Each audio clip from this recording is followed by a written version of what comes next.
So this program's been around since the 60s, and it's had many different forms. And so one of our current contracts is doing quality improvement. And the big thing that you need to know is that our services are funded by CMS. So what does that mean to you? It means that you have access to clinicians and scientists and physicians and business analysts at no cost to your practice. Isn't that kind of a nice add-on? So here's what our session objectives are. That you should be able to identify resources from the New England QIN-QIO. And the QIN is Quality Innovation Network, Quality Improvement Organization. You gotta love the CMS. They love acronyms, so they give us a lot of acronyms.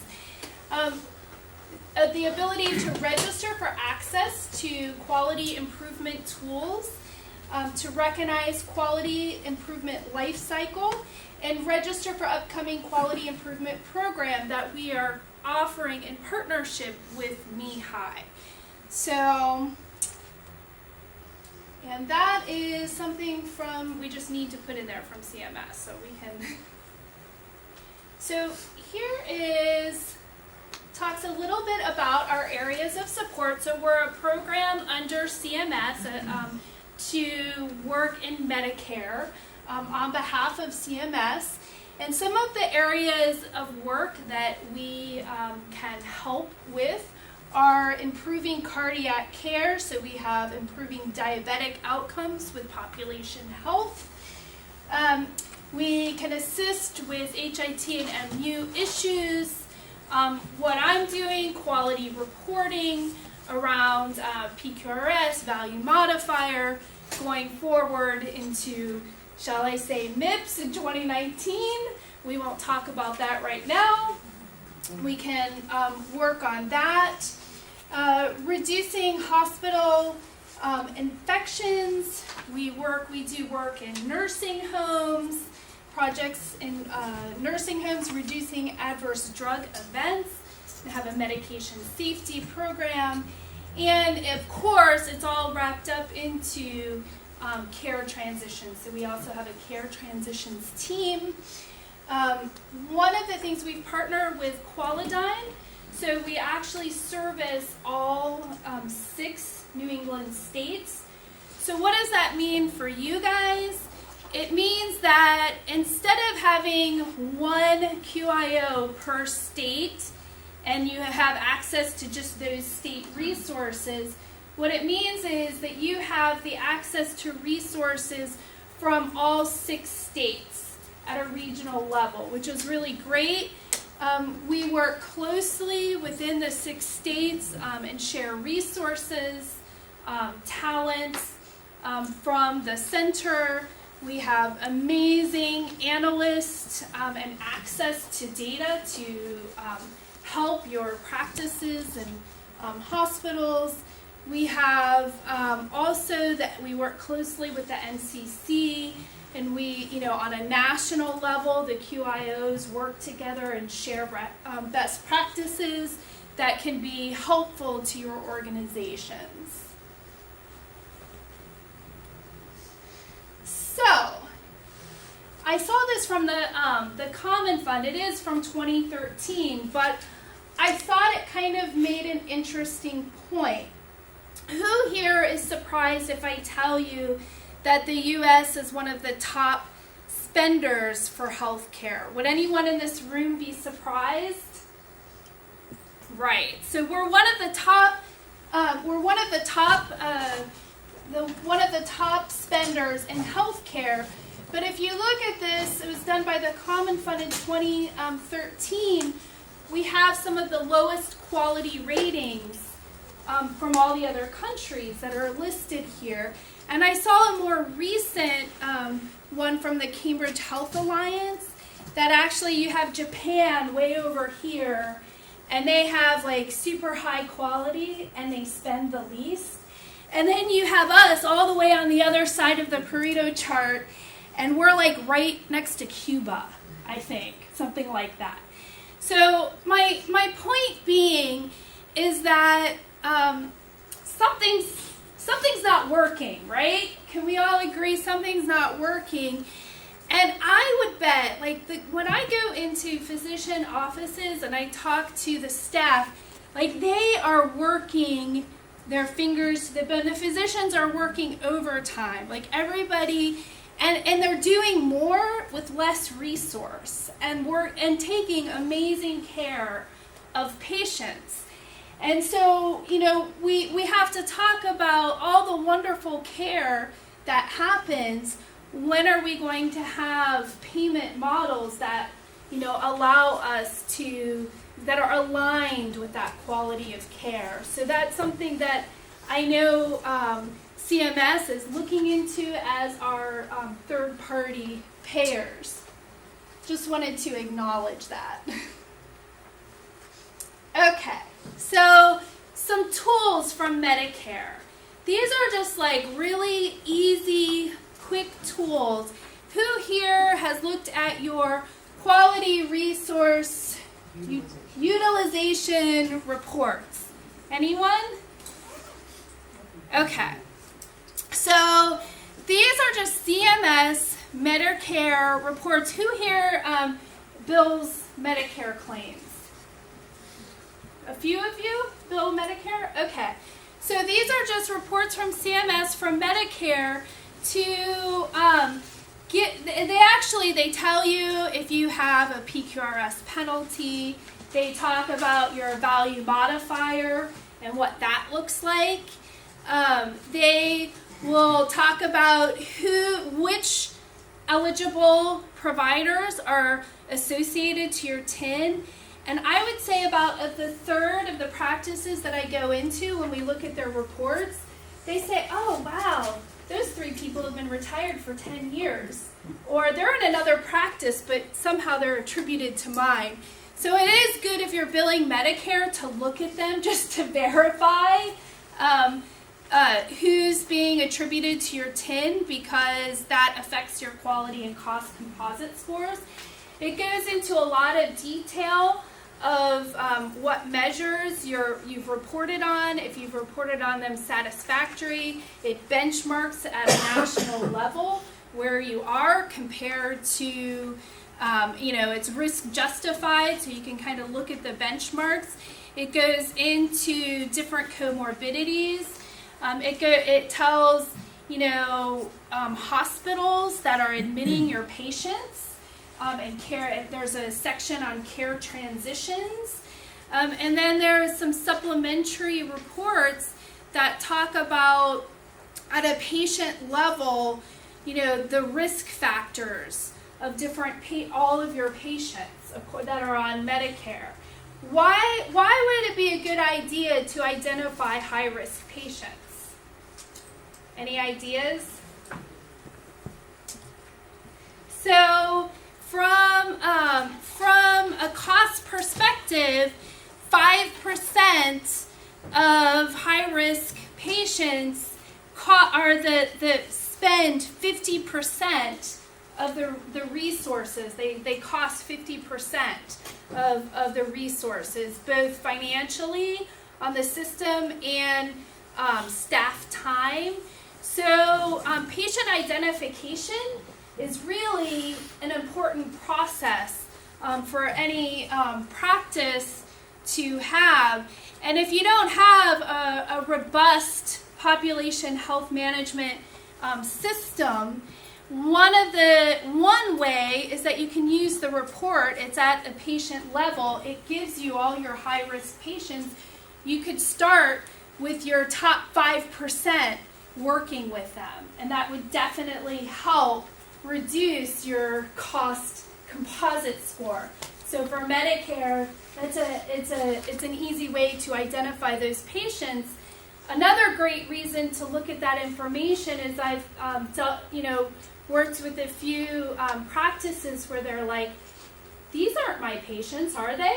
So getting into the fact, how are patients attributed to your tax ID number for Medicare, and kind of understanding that process and then identifying the top 5%. So your PQRS feedback reports. Who here, is reporting for PQRS, or someone in your practice? Okay, great.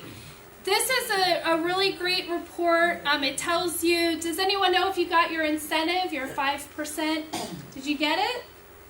Awesome, congratulations. So it tells you about your incentive.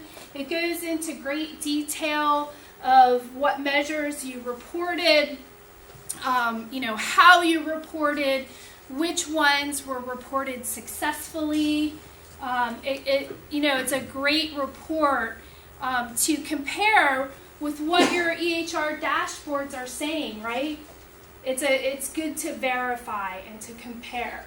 And so if you need help accessing those reports, we can do that. It's through their EIDM portal with CMS, so we can certainly help.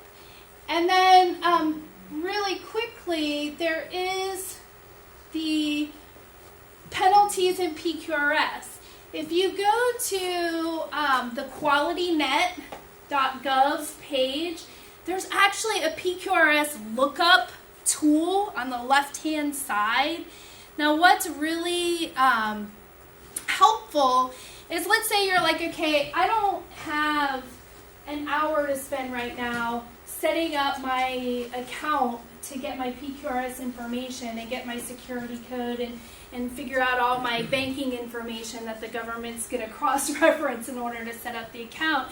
You can just put in your TIN and NPI number, and it'll tell you if you're receiving a PQRS penalty for 2016. It'll tell you if you're able to receive the incentive. It's kind of a quick hit.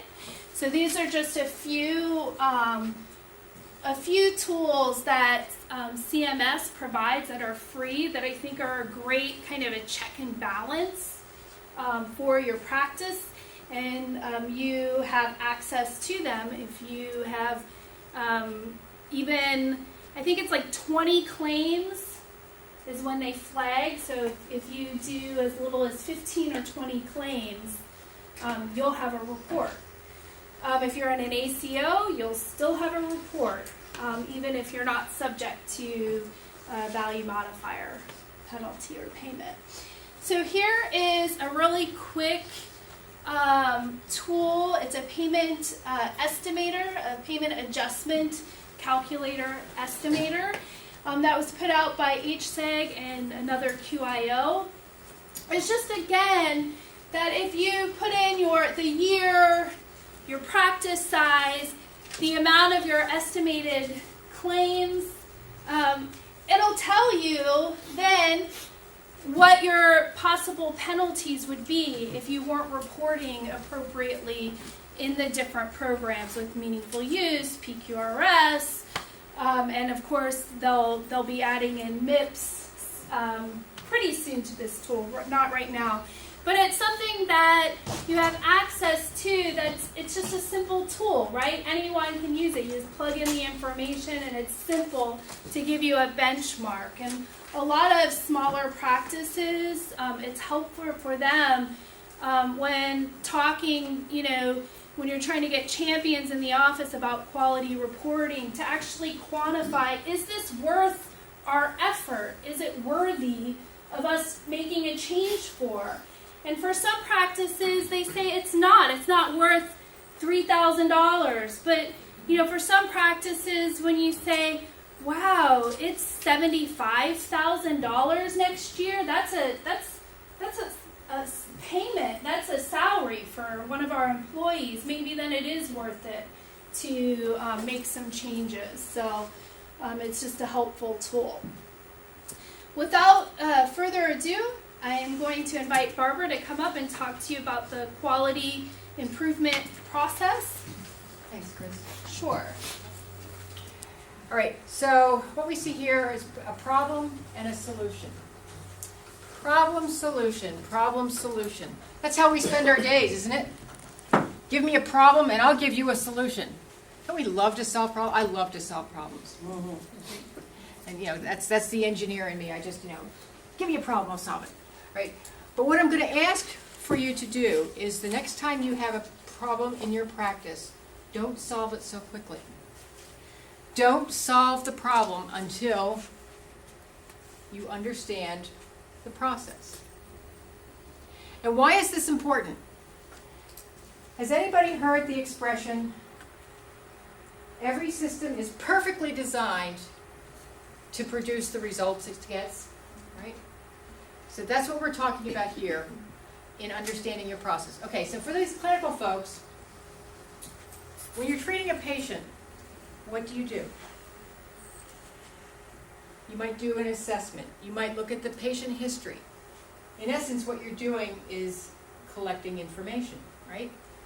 So this is the same, right? We need information to drive our decisions on where we need to make changes, right? So when you're working in your practice problems or your work problems, if you're not in a private practice, okay, what information do you want to know?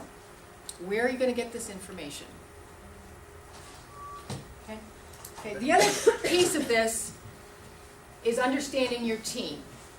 Understanding what the barriers are for the people who are doing the work. Understanding what their capabilities are and what capabilities do they need. Right? So that's a really important piece of this. Quality improvement is the science of problem solving. Right? There is a science here. A little bit of art, but it's really a science too.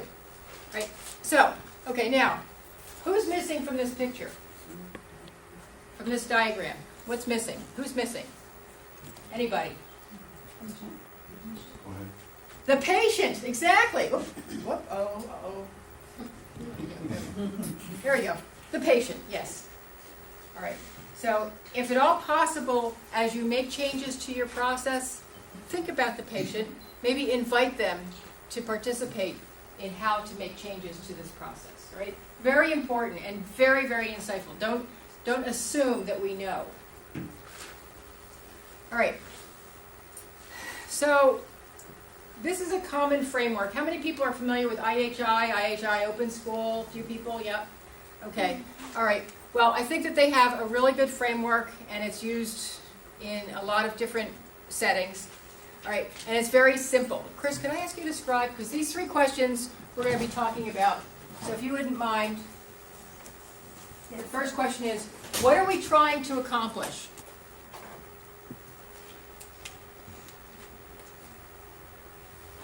Right.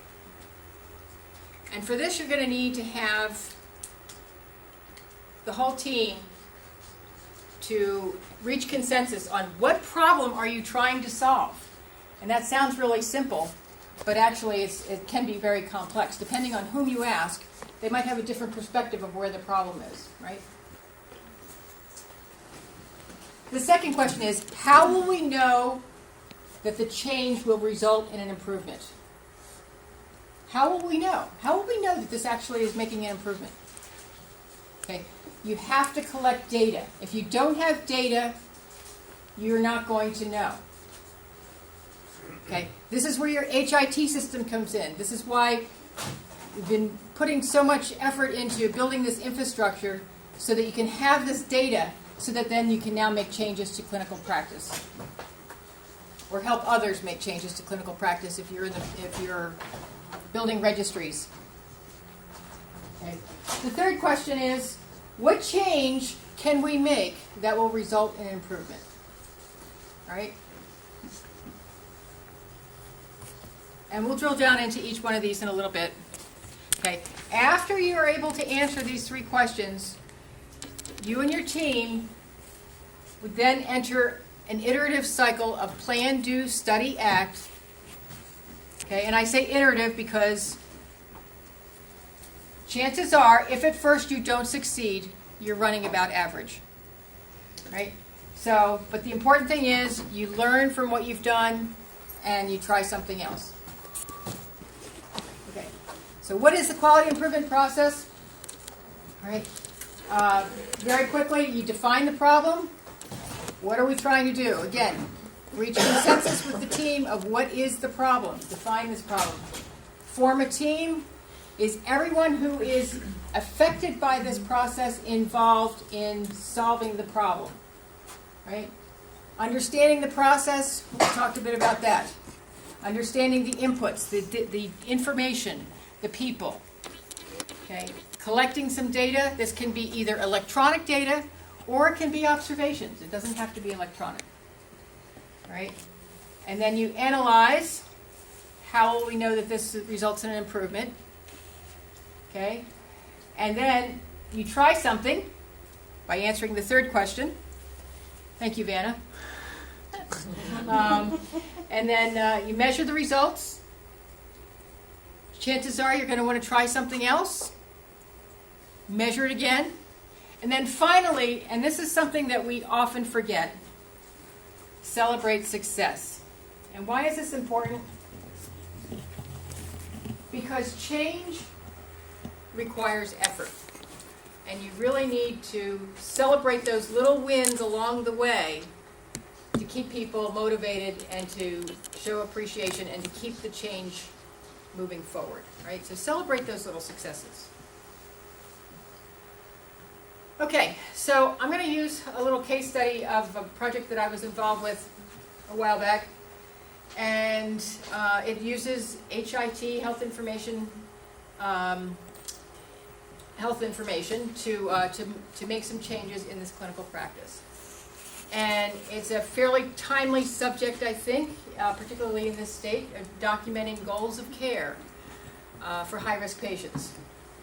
So I've changed the name of the institution to Protect Everyone. But did I just do it again? There we go. Okay. All right. So here we go. Greener Meadows Medical Clinic is a private practice group in Massachusetts. The practice consists of 6 medical providers, 6 doctors, and 2 nurse practitioners. So I guess you could say 8 providers, right? All physicians have approximately the same number of patients and the same mix of patients, even though, of course, some doctors are going to say, my patients are sicker, right? More complex. But no, in this particular case, it was generally the same number and the same complexity. Okay, and this medical clinic also had an on-site lab. Okay, so the team then came up with this problem statement. In April of 2015, only 20% of the high-risk patients had healthcare proxy or other advanced care plan documentation in their medical record. And when we say in their medical record, at first the team used a very loose definition of it could be actually recorded in the EMR where it's supposed to be, or it could be just a note written by the physician in the visit summary, or perhaps it came from somewhere else and it was scanned in and just it's in the paper chart. So it could be any one of those places. Now notice that the problem statement here doesn't assign blame. Right? It doesn't say, if only those people would do their job, we'd be all set, right? We don't assign blame. It's a very objective statement of fact. It's very measurable. And it also says in a certain point of time, right? So in April of this year, this is what we found. Okay. So why was this effort important? Okay. So there's some literature cited, and I'll give you a minute just to read through that.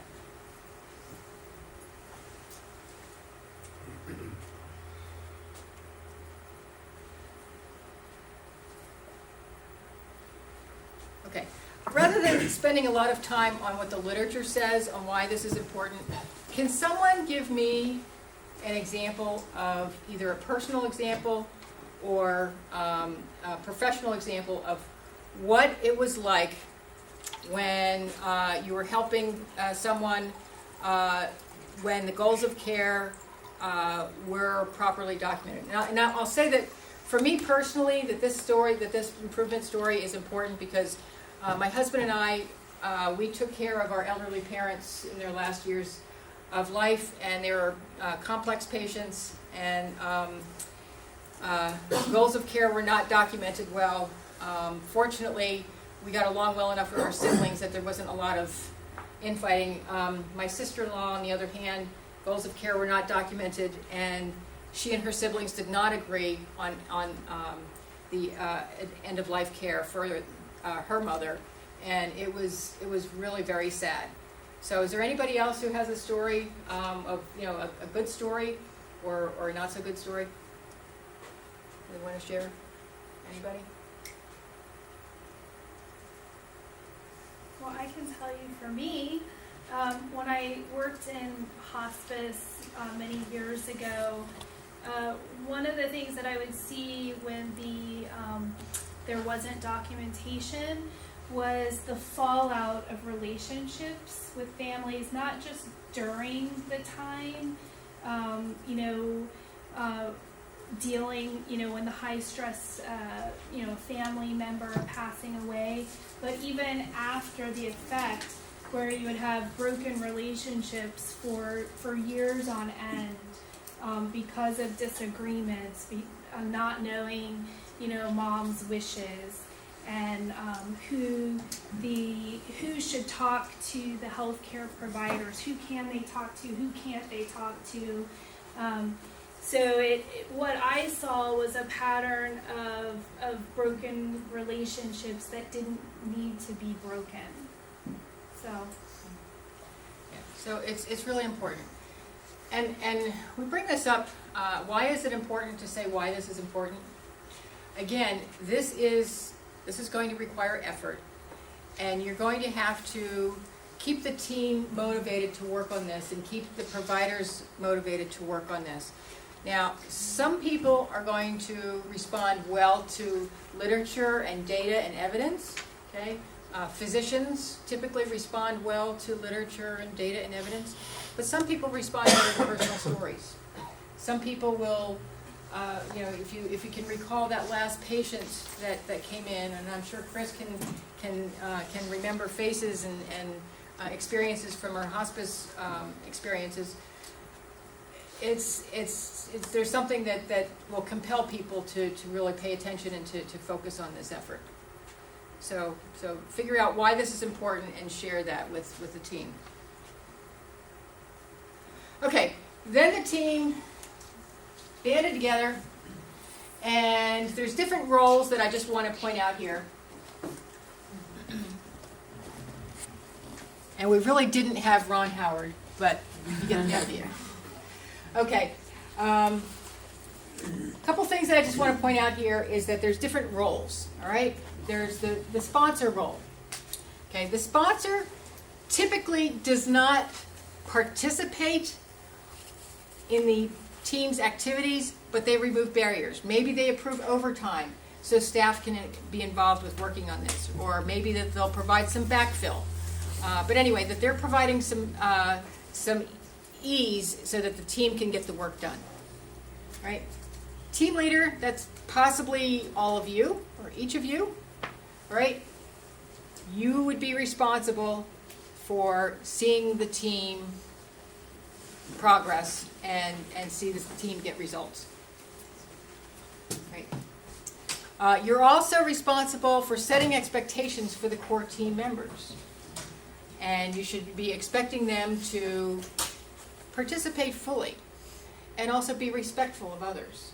Perhaps arrive on time, and then it's your responsibility to end on time. All right? So you set the tone, but you also set expectations for other team members, that they're not just there and just taking up space. You have to set some expectations and engage them and ask their help with data collection. Okay. Ad hoc team members. Maybe some people you just need occasionally. Maybe a patient or family member would be a great ad hoc member. All right. So figure out who are these people and how are you going to get them to come. I'll give you a hint. Food helps. Food helps. Okay, so then the team created an aim statement.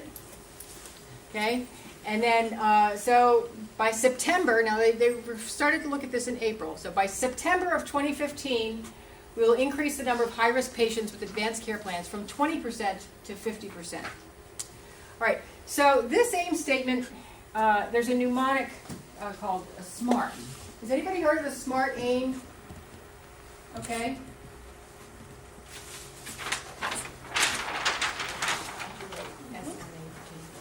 Okay, SMART is a mnemonic. Okay, we love our mnemonics and acronyms, right? Okay, who can tell me what the S stands for? Yes, in the back. Specific, that's right. So here we're not talking about all patients. We're just talking about high-risk patients. We're not talking about all documentation. We're just talking about the advanced care plans, right? So that's what we mean by specific. We're limiting the scope.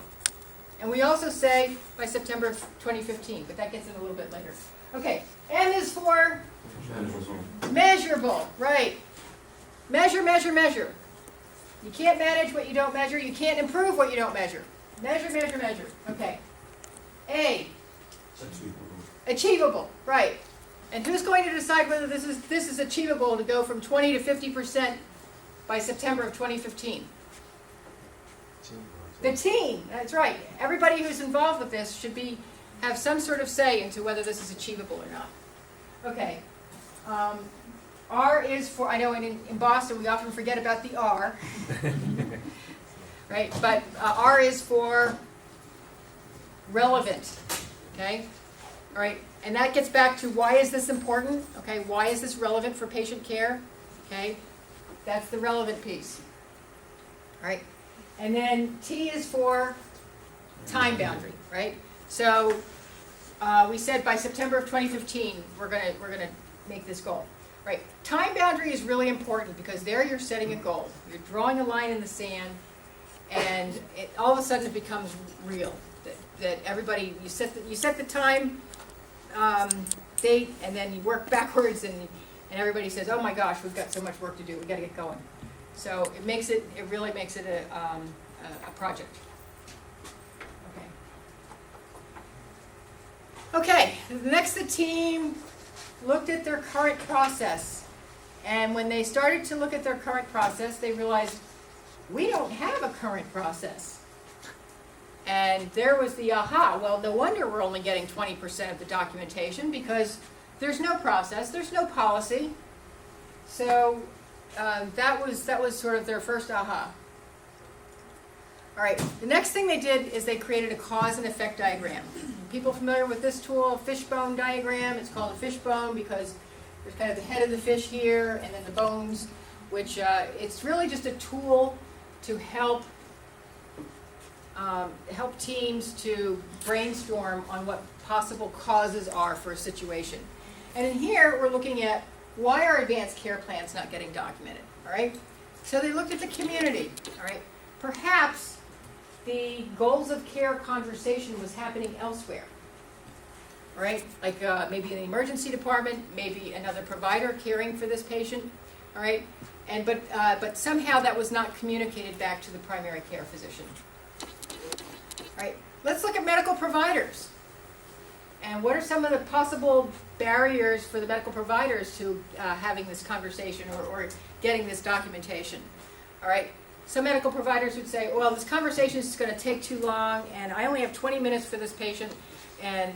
All right, well, fortunately, there are now CPT billing codes to have this conversation in the practice, and those codes will be shared at the end of this presentation. Perhaps a larger issue is a lot of medical providers just aren't comfortable having this conversation.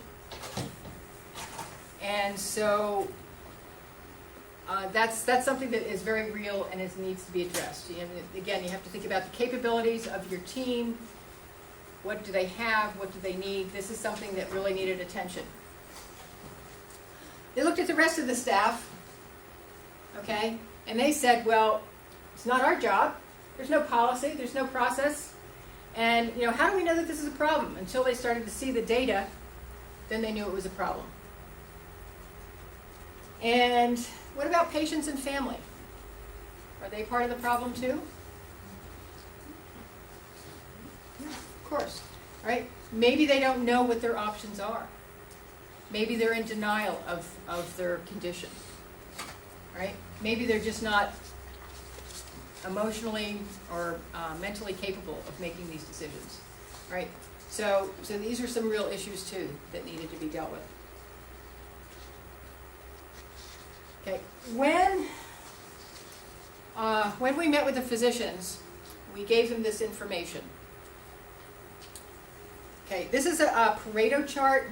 Wilfredo Pareto is an Italian economist, I believe in the 1800s, and he was the first one who discovered 80% of the land in Italy was owned by 20% of the people. You might have heard of the 80-20 rule, or the Pareto principle, okay? So that's where it comes from. And a Pareto chart is very helpful in helping you to identify where some opportunities are. So in this case, again, each of these physicians had approximately the same number and mix of patients. Okay, but what does this show you? What can you tell from this chart? One provider had 80%, captured 80% of the. Well, one provider had, actually that number is 47%, but yeah, so the way that this is that this is a cumulative line, okay? So this almost 200 represents half, 47%, okay? You add these two together, you get 66%, and then you add these three together, and you get almost 80% right there. Okay, so that's how this cumulative line works. Okay, but you're right that provider A, wow, they're doing a lot better about getting this documentation than the other providers. So what is that provider doing that the others can learn from? Right? And frankly, that's a more positive way to look at it rather than saying, provider F and E, get with the program, try harder. That's what we tend to do, right? But let's, again, celebrate the success and let's find out some positive lessons from provider A. So then the team decided how they were going to measure success, all right? And they decided that they were going to take one location in their standardized EMR, okay, and they're going to say, all goals of care and advanced care plans have to go in this location. We're not going to count them anymore if they're a scanned document or if they're just a written note in a visit summary. We're not going to count anymore. They have to be in this location. Okay. They also define some balance measures, right? Patient satisfaction. Are they going to design a system that patients aren't going to be happy with? And that's really important because so balance measures help you to identify if you have any unintended consequences. All right? And the other balance measure that they identified that they wanted to keep track of was physician appointment time. Again, they want to be sensitive to the fact that providers are saying it's going to take too long to have this conversation, but they don't necessarily want that to stop this effort. Okay, so they said, well, we're going to measure that. We're going to look at that. And what do you think they found when they did measure that? Did it take too long? No, not really. Okay, so from the cause and effect fishbone diagram, they took they came up with some ideas, and they put them in this little tool called a priority payoff matrix. All right, and you can see that there's, it's an X and Y axis. On the Y axis, you have impact from low to high. Which of these ideas have high impact? Which of these ideas have low impact? And then which of these ideas on the x-axis are easy to implement and which are hard to implement? And this can be on a spectrum, right? It's not an either or, right? So typically, when you put your ideas in a priority payoff matrix, you want to focus on this quadrant because you want something that's easy and high impact. Okay? You want to stay away from anything that's difficult and low impact, at least for the time being. Okay? The other area that I'm going to invite you to think about is this difficult and high impact, because usually there's some really good ideas there. And UIT folks, most of your ideas are going to end up in that box because nothing is simple to implement with an IT system, right? So I would say what's really important there is to think about the idea and then think about how you can break it down into simpler steps. Okay, like for each of these two ideas, for educating providers and educating patients, they had multiple steps, right? So you can maybe implement some of those now and maybe some later. So the idea is don't ignore them, just break them down and simplify. Another example is I was working on a different improvement project, and one of the ideas that fell into that quadrant was a employee recognition program. And the team said, oh, how can we do that? We don't have any money, and HR will have to be involved, and blah, blah, blah, blah. And I said, what if somebody just says thank you? Would that maybe be a recognition? And they're like, yeah, that would be really nice if somebody came in and said thank you. That would work, right? So just some ways to simplify this idea. Okay, so then what they did is they took the ideas from that priority payoff matrix, and then they created this plan, do, study, act plan. This tests. They planned out their tests of change. What were they going to do first? When, what they were going to do, what were the results, and then after they evaluated the results, what were their successive action steps? What were they going to do next? Okay, if you're thinking about doing improvement work with the intention of telling your story, perhaps even publishing your story, this is really important to have this kind of a trail of documentation of what you did when, what happened, and just having that history of your project. So that is your blueprint for publication. Okay. Another piece of data that was shared with the physicians was when they, of course, they were all very concerned about how much time this was going to take. We quantified for them exactly how many patients we're talking about here, right? Again, we're not talking about the whole panel. We're only talking about the high-risk patients, and we're only talking about the high-risk patients that didn't already have advanced care plan and documentation, right? So that's that little red box compared to the rest of the patients that they see, right? So it was a very small piece of their practice, actually. It only ended up being a couple of patients a week. Okay, this is the process that they came up with.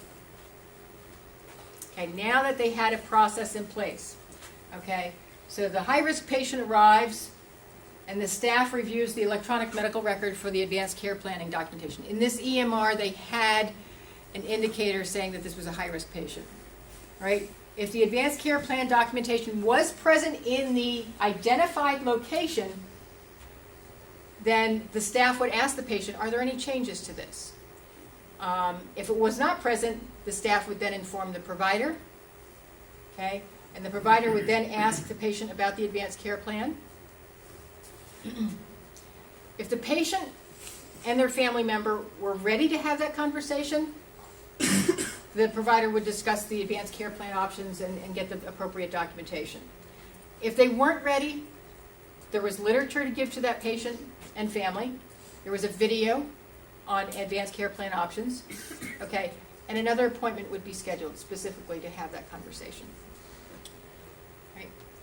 So it was very clearly defined on what the roles were, when things were expected to happen, right? This was also very helpful for training staff and new staff that came in, defining what the process was and what the expectations were.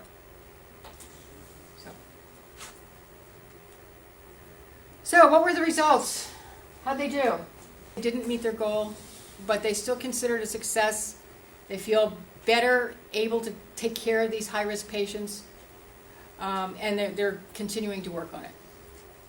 Okay, and they also agreed that they needed to have a pizza party. Okay, some of their next steps, they're going to continue to discuss the progress of their process and of the data at their monthly staff meetings. Okay, they're going to continue to solicit feedback from patients and families about their process because they want to make sure that they're not approaching the subject to patients inappropriately or disrespectfully. They want to make sure that, and they don't want to be over emphasizing it. They want to make sure that it's appropriate for patients. Okay, and then finally they're going to start talking about data sharing with other providers. So that's what happened there.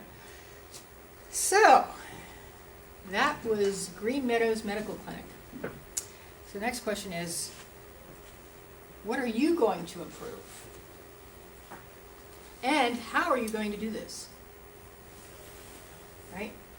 So, this is a quality improvement workshop series that we are going to be offering in partnership with MIHI starting in January. Again, as Chris mentioned, our services are free. This is at no cost.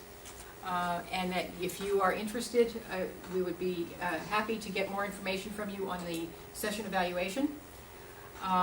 So the structure of the course is it's going to be a series of workshops over 4 months. There's 3 in person, there's going to be 1 full day in January, and then 2 half-day workshops. And in between, you will have assigned an experienced coach to help you with your improvement project. Participants have to have a project in mind because we learn by doing, right? You can't learn to hit a golf ball by watching. I mean, you can learn a little bit about hitting a golf ball by watching others, but you really have to get in there and swing a club, right? Same with skiing or driving or anything else, but it's, we learn by doing, and improvement work is the same, okay?